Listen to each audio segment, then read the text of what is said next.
નમસ્કાર મિત્રો, સ્વાગત છે તમારું મારી ચેનલ પર એક નવા વિડીયોમાં। આશા રાખું છું કે તમે બધા મજામાં જશો। આ એ જ છોકરી છે જે આજે સોશિયલ મીડિયામાં હત્યાકાંડના લીધે છવાયેલી છે। એ જ માસૂમ દેખાતી છોકરી, પરંતુ એ ચહેરા પાછળ એક બીજો ચહેરો છુપાયેલો હતો। એક શેતાની ચહેરો, એક એવો શેતાન જેણે એક કુટુંબનો દીવો ઓલવાવી દીધો, આખા ઘરનું સુખ શાંતિ છીનવી લીધી। એક માસૂમ દીકરીના માથેથી તેના પિતાનો પડછાયો છીનવી લીધો, તેણે તેના પિતાનો આશરો છીનવી લીધો। એક નિર્દોષ હસતા રમતા બાળકને અચાનક મોત તરફ ધકેલી દીધો। આ એક સામાન્ય હત્યા નહીં, પણ એક એવી ગૂંચવણભરી યાત્રા છે જે તમને દરેક પગલે ચોંકાવશે। આ ફક્ત એક મૃત્યુની વાર્તા નથી, પણ એક એવું કાવતરું છે જે મહિનાઓથી ઘડાઈ રહ્યું હતું। કદાચ તમને પણ આ કેસ વિશે કંઈક જાણવા મળ્યું હશે।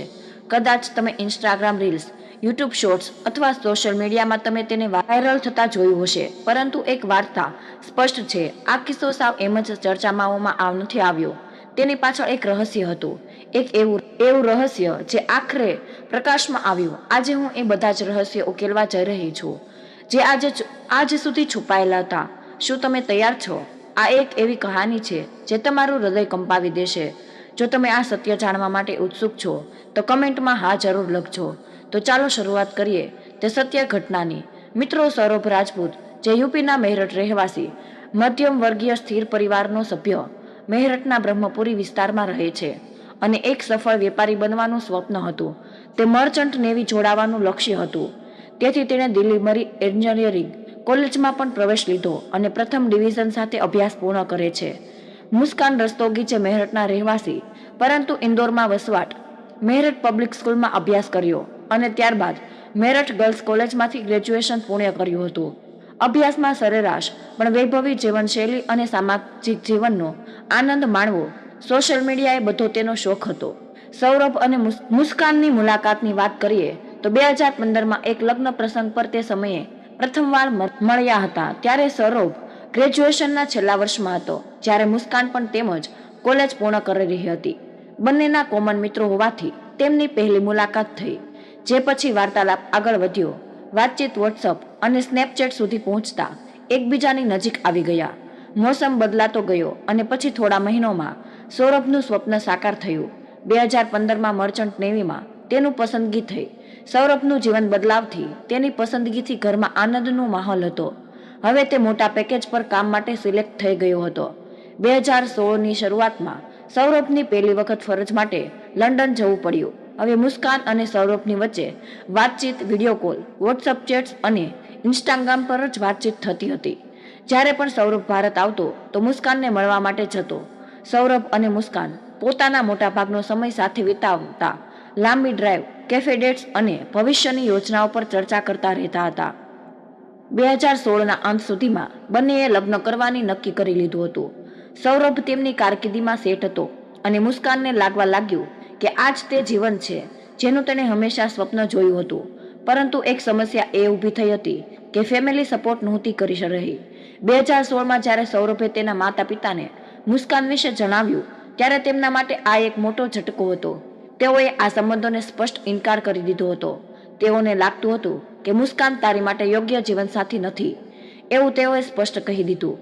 કારણ કે મુસ્કાન અને સૌરભના જીવનશૈલી અને વિચારસરણી એકબીજાથી તદ્દન અલગ જ હતી। બીજી બાજુ મુસ્કાનના માતા પિતાને પણ આ સંબંધ મંજૂર નહોતો।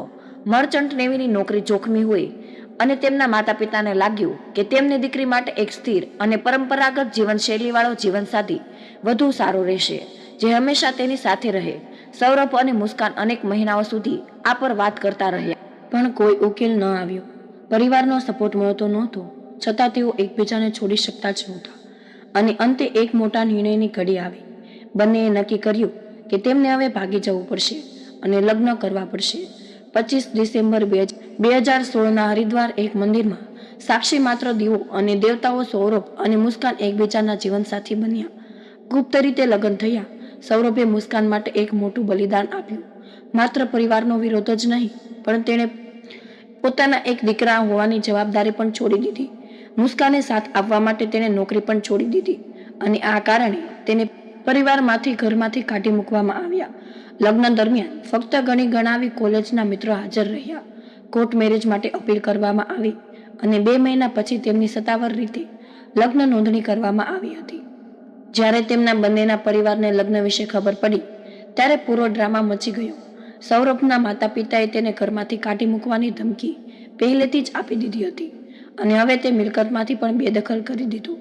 બીજી તરફ મુસ્કાન પણ ભારે તણાવમાં હતી, પરંતુ બંને નિર્ણય લીધો કે તેઓ મેરઠના બ્રહ્મપુરી વિસ્તારમાં એક ભાડાનું ઘર લઈને વસવાટ કરશે અને એવું જ કર્યું. પરંતુ આ ભાડાનું ઘર મુસ્કાનના પરિવાર દ્વારા આપવામાં આવ્યું હતું. સમય જતાં મુસ્કાનના પરિવારનો ગુસ્સો ધીમે ધીમે ઓસરી રહ્યો. બંનેના સંબંધને સ્વીકારી આવવા જવાની પરમિશન પણ મળી ગઈ હતી અને આખરે મુસ્કાનના પરિવારે સૌરભને સ્વીકારી લીધો. બધું સ્થિર થઈ ગયું હતું, પરંતુ પ્રેમકથા એક ભયાનક વાર્તામાં બદલાઈ જશે એ કોને જ ખબર હતી. 2018નું વર્ષ. ઘરમાં એક મોટો પ્રસંગ હતો. એક બાળકીની કિલકારી ગુંજી ઉઠી. મુસ્કાને એક પુત્રીને જન્મ આપ્યો. નામ રાખવામાં આવ્યું હતું પીહુ. સૌરભ હવે સંપૂર્ણપણે પરિવારમાં સ્થિર થઈ ગયો હતો. સૌરભ પોતાની જવાબદારીઓ નિભાવવા માટે પ્રતિબદ્ધ હતો, પણ સૌરભની એક ખરાબ આદત હતી જે દારૂના વ્યસન અને ઉપરથી બેરોજગારી તેને મારી રહી હતી. જીવનને ધીમે ધીમે ભયાનક બની રહ્યું હતું. આર્થિક તંગીને કારણે પરિસ્થિતિ વધુ જ કઠણ બનતી ગઈ. જ્યારે ઘરમાં પૈસાની તંગી વધી ત્યારે તેણે નક્કી કર્યું કે તેને કંઈક નાનું મોટું કામ કરવું પડશે. એક દિવસ પ્રતાપપુર ગયો, જ્યાં તે પ્લાયવુડના વ્યવસાયમાં કામ મળી ગયું. આ કામમાં ધીમે ધીમે તે સ્થિર થવા લાગ્યો હતો. આખરે 2 વર્ષ સુધી સતત ત્યાં કામ કરતો રહ્યો. મુસ્કાન માટે આ બધું નવું હતું.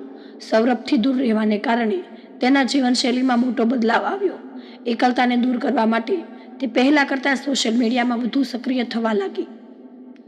આ દરમિયાન તેની મુલાકાત તેના એક જૂની મિત્ર સાથે થઈ, જેને શાળાના સમયમાં તેની ઘણી મદદ કરી હતી. તે મિત્રએ જૂના મિત્રો જે સ્કૂલમાં સાથે અભ્યાસ કરતા તે ગ્રુપમાં મુસ્કાન એડ કરી તે પોતાના નવા સોશિયલ વર્તુળમાં વ્યસ્ત બનતી ગઈ. તો બીજી તરફ સૌરભના જીવનમાં તણાવ વધતો ગયો. જ્યારે સૌરભ વિડીયો કોલ કરતો તો તે ઘણીવાર ફોન ઉપાડતી નહોતી. જ્યારે ઉપાડતી ત્યારે પણ ટૂંક સમયમાં કોઈ બહાનું બનાવીને કટ કરી નાખતી હતી. સૌરભને આ બાબતનો કોઈ શંકા છે અંદાજો જ નહોતો, પણ તે હજી પણ માની બેઠો કે મુસ્કાન માત્ર એકલતાને દૂર કરવા માટે પોતાને વ્યસ્ત રાખવા લાગી છે. સત્ય તો એ હતું કે આ બદલવાનું કારણ કંઈક બીજું જ હતું. મુસ્કાનના જીવનમાં સાહિલ શુક્લા ફરીથી પ્રવેશી ગયો હતો. સાહિલ અને મુસ્કાન બાળપણથી જ એકબીજાને ઓળખતા હતા. મેરઠમાં 8મા ધોરણ સુધી તેઓ સાથે ભણ્યા હતા અને વર્ષો પછી ફરી મળ્યા હતા. મુસ્કાને મેરઠની પબ્લિક સ્કૂલમાં અભ્યાસ કર્યો હતો અને તે સમયે તેની સારી મિત્રતા હતી. સમય જતાં તે મિત્રતાઓ ધીમે ધીમે ઓછી થવા લાગી અને દરેક વ્યક્તિ પોતાના જીવનમાં વ્યસ્ત થઈ ગયા. પરંતુ વર્ષો પછી જ્યારે મુસ્કાન જૂના મિત્રોના ગ્રુપમાં ફરી જોડાઈ ત્યારે સંજોગો બદલાઈ ગયા. તે જૂથમાં સાહિલ શુક્લા પહેલેથી જ હતો અને એકબીજાના ડીપી જોઈને બંને એકબીજાને ઓળખી લીધા અને પ્રાઇવેટ ચેટમાં વાત કરવા લાગ્યા. શરૂઆતમાં મુસ્કાન અને સાહિલ વચ્ચે હળવી વાતચીત થવા લાગી હતી. મેસેજિંગથી શરૂ થયેલી વાતચીત ધીમે ધીમે વધુ ગાઢ થવા લાગી હતી. જોકે પ્રારંભમાં તેઓ ફક્ત ટેક્સ્ટ મેસેજ સુધી મર્યાદિત રહ્યા, પણ થોડા સમય પછી વિડીયો કોલ પણ શરૂ થઈ ગયા. તેમની મિત્રતા એક નવા તબક્કે પ્રવેશી ગઈ હતી. 2020માં મહિનાઓની ચાલતી ઓનલાઈન વાતચીત પછી અંતે બંને એકબીજાને મુલાકાત કરવાની યોજના બનાવી. આ મુલાકાત એ દિવસ થઈ જ્યારે મુસ્કાન તેની દીકરી પીહુને સ્કૂલે મૂકવા માટે બહાર ગઈ હતી. એક સામાન્ય મુલાકાત હતી, પણ થોડા સમય પછી પ્રથમ મળવા પછી મુસ્કાન અને સાહિલ કાફેમાં પણ મળવા લાગ્યા. શરૂઆતમાં આ ફક્ત જૂની યાદોને તાજી કરવાનો પ્રયાસ કરતા હતા, પણ ધીમે ધીમે તેમની વચ્ચે એક અનિચ્છનીય આકર્ષણ ઉદ્ભવ્યું. હવે તે ફક્ત મિત્રતા નથી રહી, પણ એક એવું બંધન બની ગયું હતું કે જેમાં લાગણીઓ અને શારીરિક નજીકતા પણ જોડાઈ ગઈ હતી. આ સંબંધ હવે સતત આગળ વધવા લાગ્યો. સમય પસાર થવા સાથે મુસ્કાન અને સાહિલની મુલાકાતો વધી ગઈ હતી. મુસ્કાન હવે સાહિલને તેના ઘરે પણ બોલાવા લાગી. આ બધું હવે એક દિશામાં જઈ રહ્યું હતું, જ્યારથી પાછું ફરવું લગભગ અશક્ય જ બનતું ગયું. આ વાતની સૌરભને ભનક લાગી તો 2021ની શરૂઆતમાં સૌરભે નોકરી છોડી તે ઘરે પરત ફર્યો. સૌરભે એક અનોખી અસહજતા અનુભવી કે ઘરનું વાતાવરણ પહેલા જેવું નથી રહ્યું. પહેલેથી જ તો હળવા સંકેતો મળતા હતા. મુસ્કાન હવે તેની સાથે ઓછો સમય વિતાવતી. તેમનો સંપર્ક ઓછો થવા લાગ્યો. મુસ્કાનનો ફોન હંમેશા લોક રહેતો અને મોડા રાત્રિ સુધી કોઈક સાથે વાતો કરતી. તેના વ્યવહારમાં અચાનક બદલાવ આવતા સૌરભ શંકાસ્પદ બન્યો. સૌરભે ધ્યાન આપ્યું કે જ્યારે તે ઘરે હોય ત્યારે પણ મુસ્કાન કોઈક બહાને બહાર જવાની કોશિશ કરતી હતી. એક દિવસ જ્યારે મુસ્કાન બાથરૂમમાં હતી ત્યારે સૌરભે તેનો ફોન ચેક કરવાનો નિર્ણય કર્યો. તે દ્રશ્ય તેને જોયું તે માટે તે તૈયાર નહોતો. વોટ્સઅપની ચેટ્સ ખુલી હતી અને તેમાં સાહિલ અને મુસ્કાનની વાતચીત જોઈને તે હકીકત સામે હક્કોબક્કો રહી ગયો હતો. માત્ર મેસેજ જ નહીં પણ મકાન માલિકે પણ પુષ્ટિ કરી કે સાહિલ ઘણીવાર મુસ્કાનના ઘરે આવતો જ હતો. આ બધું જાણીને સૌરભ અસહ્ય બની ગયો. જ્યારે તેણે મુસ્કાન સાથે વાત કરવાનો પ્રયાસ કર્યો ત્યારે મુસ્કાને સ્પષ્ટ કહી દીધું કે હવે આ વાત કે તે આ લગ્નમાં હવે રહેવા નથી માંગતી. તેને છૂટાછેડા જોઈએ છે કારણ કે તે હવે સાહિલ સાથે જીવન વિતાવવા માંગે છે. સૌરભે છૂટાછેડા આપવાનો ઇનકાર કર્યો. સંબંધ બચાવવા માટે તેણે સઘળો પ્રયાસ કર્યો હતો પણ પરિસ્થિતિ વધુ જટિલ બનતી ગઈ. અંતે 2023માં સંજોગો સામે હારીને તે લંડન ચાલ્યો ગયો. જાણે તેણે 2 વર્ષ સુધી બેકરીમાં કામ કર્યું.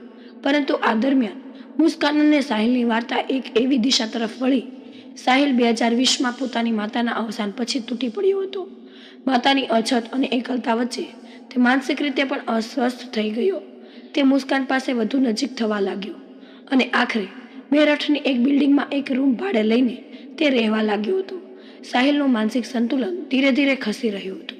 માતાના અવસાન પછી તે વધુ એકલતા અનુભવતો હતો અને માનવા લાગ્યો કે તેની માતા હજુ પણ તેની સાથે છે. તે ભ્રમમાં જીવતો હતો કે તેની માતા મરણ પછી પણ તેના માટે સંદેશા મોકલે છે. આ વાતનો સમગ્ર લાભ લેવા માટે મુસ્કાને એક ચાલાકીભરી યોજના ઘડી. મુસ્કાન સાહિલની નબળાઈનો લાભ લેવા માટે એક નકલી સ્નેપચેટ એકાઉન્ટ બનાવ્યું. તેણે એક મેસેજિંગ ટ્રીક અપનાવી જેમાં સાહિલ જે પ્રશ્ન પૂછે તેનો જવાબ મળતો પણ એ જવાબ સાચે જ તેની માતા આપતી નથી પરંતુ મુસ્કાન આપતી હતી. આ દ્રશ્યથી સાહિલ વિશ્વાસ કરવા લાગ્યો કે તેની માતા પણ ઈચ્છે છે કે મુસ્કાન સાથે રહે. મુસ્કાને એક પછી એક ભ્રમચક્ર ઘડ્યા. તેને સંદેશાઓ દ્વારા સાહિલને સમજાવ્યું કે તારી માતા એવું ઈચ્છે છે કે તું કાયમ માટે મુસ્કાન સાથે રહી જા. જો તું આ સંબંધને સાચા અર્થમાં જીવવા માંગે છે તો સૌરભને દૂર કરવું પડશે. સાહિલનો વિશ્વાસ આટલો મજબૂત બની ગયો કે તે આદેશો પોતાની માતા તરફથી મળતા હોય એવું માની બેઠો. હવે તે ફક્ત એક અફેર નહોતું પણ અંધશ્રદ્ધા અને મનોબળના ત્રાસમાં એક ગંભીર કાવતરું બની રહ્યું હતું. સાહિલે હવે એક નિર્ણય લઈ લીધો. હવે જો મુસ્કાન હંમેશા તેની સાથે રાખવી હોય તો સૌરભનો અંત અનિવાર્ય હતો. સૌરભ હજુ લંડનમાં જ હતો પણ આ વચ્ચે સાહિલના જીવનમાં એક ભયાનક બદલાવ આવી ચૂક્યો હતો. હવે તે માત્ર માનસિક રીતે અસંતુલિત નહોતો પણ ભારે નશાના ચેપટમાં આવી ગયો હતો. તેની સાથે સાથે મુસ્કાન પણ હવે ડ્રગ્સનું વ્યસન કરવા લાગી હતી. નશાની ટેવ એટલી બધી વધી ગઈ કે મુસ્કાન એની વગર પોતાનું જીવન અસંપૂર્ણ લાગવા લાગ્યું. સાહિલ હવે માત્ર પ્રેમી નહોતો પણ નશો પૂરો પાડતો એક આવશ્યક સાથી બની ગયો હતો. 2024 સાહિલ મુસ્કાન એક ભયાનક યોજના ઘડી. તેઓ જાણતા હતા કે સૌરભ લંડનથી પાછો ફરવાનો છે કારણ કે તેના વિઝા ખતમ થઈ ગયા હતા અને તેઓ નક્કી કરી ચૂક્યા હતા કે આ તેમના માટે આ એક સૌરભને હંમેશા માટે દૂર કરવાની. સૌરભે જ્યારે ભારત પાછા ફરવાનો નિર્ણય લીધો ત્યારે તેનું એકમાત્ર કારણ પત્ની અને પુત્રી સાથે સમય વિતાવવાનું જ હતું કારણ કે તેની પુત્રીનો જન્મદિવસ હતો. 24 ફેબ્રુઆરી 2025ના રોજ તે લંડનથી મેરિટ પાછો આવ્યો. તે સંપૂર્ણ અજાણ હતો કે જે ઘરે તેને સ્નેહ અને પરિવાર આપતું હતું તે હવે તેના અંતનું મંચ બની ગયું ચૂક્યું છે. મુસ્કાન અને સાહિલ તેની રાહ જોઈ રહ્યા હતા પણ પ્રેમથી નહીં, એક ભયાનક ષડયંત્ર સાથે. મુસ્કાનનો જન્મદિવસ 25 ફેબ્રુઆરી હતો અને 28 ફેબ્રુઆરીએ તેની પુત્રી પીહુનો 6ઠ્ઠો જન્મદિવસ હતો. સૌરભ આ બંને પ્રસંગો ઉજવવા માટે તે ખૂબ જ ઉત્સુક હતો પણ તે નથી જાણતો કે તેના માટે એક કાવતરાથી આ ઘડવામાં આવ્યું છે. આ વખતે કાવતરું માત્ર ગુપ્ત નહોતું પણ પૂરતી યોજનાઓ સાથે આગળ વધી રહ્યું હતું. મુસ્કાન પહેલેથી જ ભવિષ્યની ગતિ નિર્ધાર હતી. હવે તે એક નવું પગલું ભરવા જઈ રહી હતી જે પછી પાછા વળવાનું કોઈ માર્ગ જ નહોતો. મુસ્કાને એક જૂની તરકીબ અપનાવી. તેણે નક્કી કર્યું કે પોતાની માનસિક સ્થિતિનો બહાનો આપી ડોક્ટર પાસે જશે. હોસ્પિટલમાં પહોંચીને તેણે ડોક્ટરને જણાવ્યું કે તેને ઊંઘ નથી આવતી, સતત તણાવ અને બેચેની અનુભવે છે. તે રાત્રે ઘણીવાર જાગી જાય છે અને ફરી ઊંઘી નથી શકતી.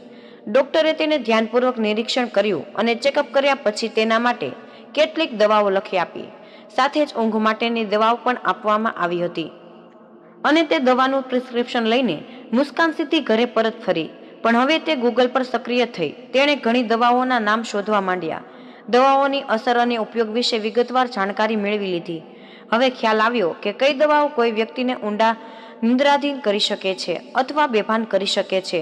તેણે આ જ દવાઓ પસંદ કરી જે તેને કામ લાગવાની હતી. હવે તેને એક બીજું પગલું ભરવું એ શંકા ન જાય એ માટે મુસ્કાને સમજાવ્યું કે જો તે સીધા જ જઈને માત્ર તે દવાઓ ખરીદે તો મેડિકલ સ્ટોરનો માલિક શંકા કરી શકે. એટલે તેણે ડોક્ટરના પ્રિસ્ક્રિપ્શન પર બીજી સામાન્ય દવાઓના નામ પણ લખી નાખ્યા જેથી બધું સ્વાભાવિક લાગે. હવે તે બીજું પ્રિસ્ક્રિપ્શન લઈને મેડિકલ સ્ટોર પર પહોંચી. ત્યાં તેણે આરામથી સંપૂર્ણ વિશ્વાસ સાથે બધી જ દવાઓ મેળવી લીધી. કોઈ ખચકાટ કે શંકા કર્યા વગર દવાઓની ખરીદી થઈ ગઈ અને એ સાથે જ તેની યોજના પણ સફળતાની દિશામાં આગળ વધી રહી હતી. મુસ્કાન અને સાહિલે સૌરભને બેભાન બનાવવાની યોજના બનાવી લીધી. 3 માર્ચ 2025ના રોજ સૌરભ તેની માતાના ઘરે ગયો અને તેણે કોફતા ખાવાની ઈચ્છા વ્યક્ત કરી. તેની માતાએ તરત જ કોફતા બનાવ્યા જે સૌરભે પેક કરાવીને ઘરે લઈ આવ્યો જેથી તે મુસ્કાન સાથે મળીને તેનો આનંદ લઈ શકે. સૌરભે કોફતા ગરમ કર્યા અને મુસ્કાન સાથે જમવા બેઠો. આ અવસરમાં મુસ્કાન તક જોઈ અને કોફતામાં પાવડર સ્વરૂપની દવાઓ મિક્સ કરી દીધી જેની કોઈ ગંધ નહોતી. તેના સ્વાદમાં પણ ફેરફાર નહોતો. સૌરભને કોઈ શંકા જ ન હતી. તેણે આખી પ્લેટ ખાઈ લીધી. દવાએ 10 થી 15 મિનિટ અસર બતાવવાનું શરૂ કરી દીધું. સૌરભને પેલા માથે ભારું લાગવા લાગ્યું. શરીર નબળું પડી ગયું. આંખો ભારે થઈ ગઈ અને થોડા જ સમયમાં બેભાન થઈ ગયો. મુસ્કાને પ્રથમ તપાસ કરી કે દવાઓ કેવી રીતે અસર કરી છે. જ્યારે તે નિશ્ચિત થઈ ગઈ સૌરભ અર્ધ બેભાન થઈ ગયો. તેણે સમય બગાડ્યા વગર આગળની કાર્યવાહી શરૂ કરી દીધી. મુસ્કાને તરત જ સાહિલ શુક્લાને ફોન કર્યો. સાહિલ ઘરે પહોંચ્યો અને બંને સંપૂર્ણપણે તૈયાર થઈ ગયા. કોઈ અવાજ ન થાય તેથી બંને ઘરમાં રાખેલા કુલર ચાલુ કરી દીધા. મુસ્કાને સાહિલને કહ્યું કે ચાલ હવે કામ પૂરું કરીએ. પરંતુ સાહિલ જે તંત્ર મંત્ર અને અંધશ્રદ્ધાના ઊંડાણમાં ફસાયેલો હતો તેણે મુસ્કાનને કહ્યું કે માતાએ કહ્યું છે કે આ કાર્ય બંનેએ સાથે મળીને કરવું જોઈએ પરંતુ તારે પહેલ કરવી જોઈએ. મુસ્કાને બજારમાં ચિકન શોપમાં ઉપયોગમાં લેવાતી એક વિશેષ સાધન ખરીદી પછી સાહિલે સૌરભને પકડી રાખ્યો અને મુસ્કાને પ્રથમ હુમલો કર્યો. આ પ્રક્રિયા ઘણીવાર પુનરાવર્તિત થઈ. જ્યારે તેમને લાગ્યું કે કામ પૂરું થયું છે ત્યારે તેમણે સૌરભના શરીરને બાથરૂમમાં લઈ જઈને અલગ ભાગોમાં વિભાજિત કર્યું. બાકી રહેલા અંગોને પોલિથીનમાં મૂકીને પલંગની નીચે રાખવામાં આવ્યા. આ દરમિયાન તેમની પુત્રી પીહુ ઘરે ન હતી પરંતુ મુસ્કાને તેને એક દિવસ પહેલા જ તેની નાની પાસે મોકલી દીધી હતી. તે જાણતી હતી કે આગળ શું થવાનું હતું તેથી જ તે ઈચ્છતો ન હતી કે કોઈ જ સાક્ષી હાજરમાં રહે. સાહિલ તે બજારમાં ગયો અને એક મોટો વાદળી રંગનો ડ્રમ ખરીદ્યો.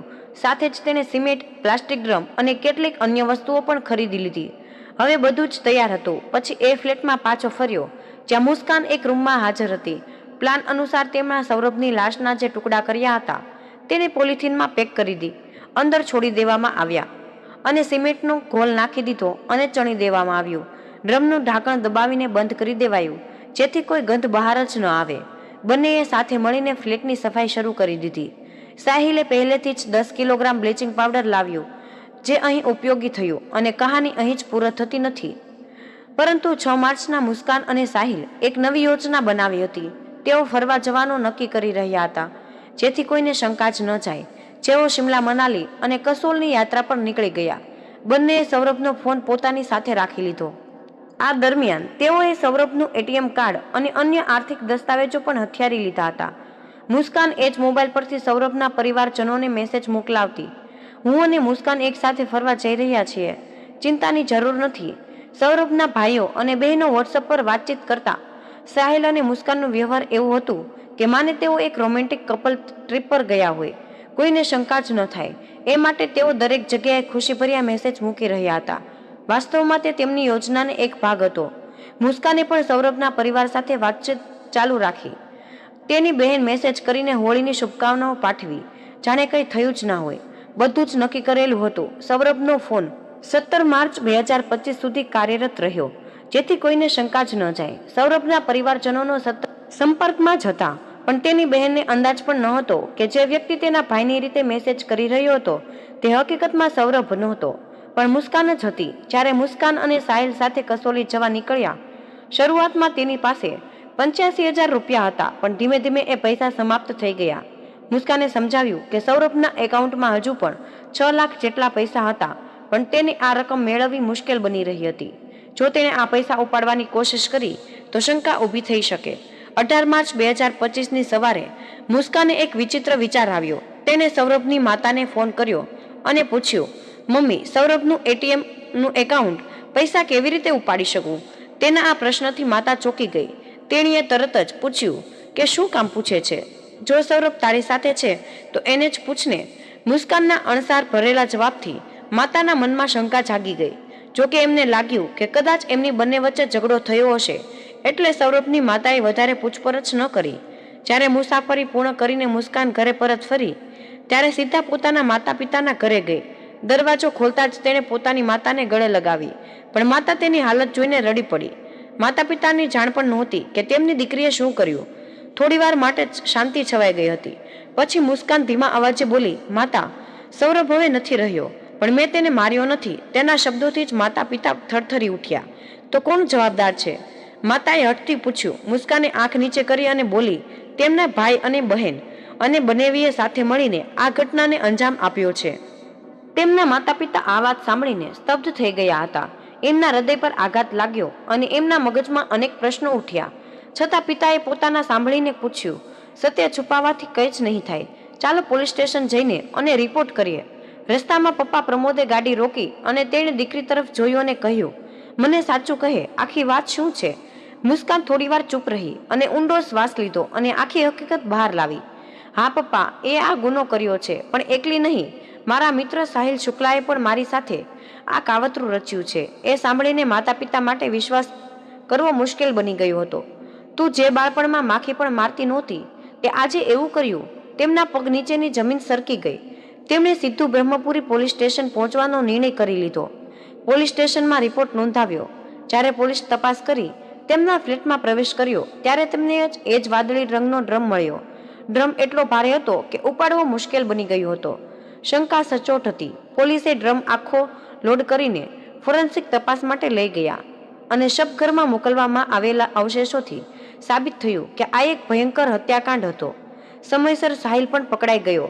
પણ અહીં એક અનેક આશ્ચર્યજનક વાત એ હતી કે સૌરભને ઘણા સમયથી શંકા હતી કે મુસ્કાન અને સાહિલ વચ્ચે કંઈક એવી બાબત ચાલી રહી છે કે તે સમજી જ શકતો નથી. જ્યારે એ લંડનમાં હતો ત્યારે એક દિવસ એણે મુસ્કાનની માતાને ફોન કરીને ચેતવણી આપી હતી કે સાહિલ હાલમાં મુસ્કાન સાથે છે, તમે જઈને જુઓ. તેની માતાને આ વાત સાંભળીને આશ્ચર્ય થયું, પણ તેણે વિચાર્યું કે કદાચ આ માત્ર શંકા જ હોઈ શકે.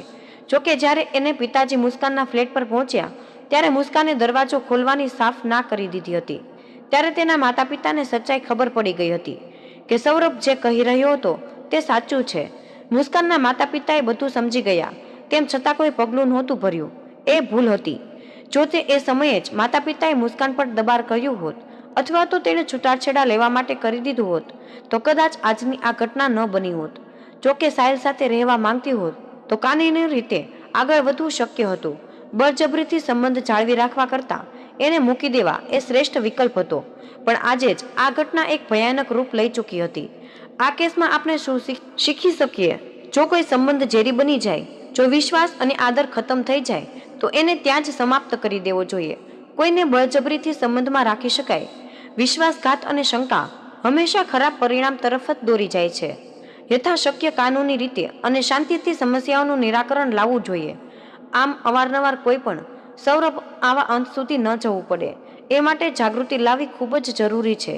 જો હત્યારાને શું સજા થવી જોઈએ તો મિત્રો, આજની આ વાર્તા તમારા હૃદયને જરા પણ સ્પર્શી ગઈ હોય તો તમને વિનંતી છે કે હજુ સુધી વિડીયોને લાઇક ન કર્યો હોય તો વિડીયોને લાઇક કરી ચેનલને સબસ્ક્રાઇબ જરૂર કરજો. જય શ્રી કૃષ્ણ. રાધે રાધે. ધન્યવાદ. વિડીયોને અંત સુધી જોવા બદલ તમારો ખૂબ ખૂબ જ આભાર.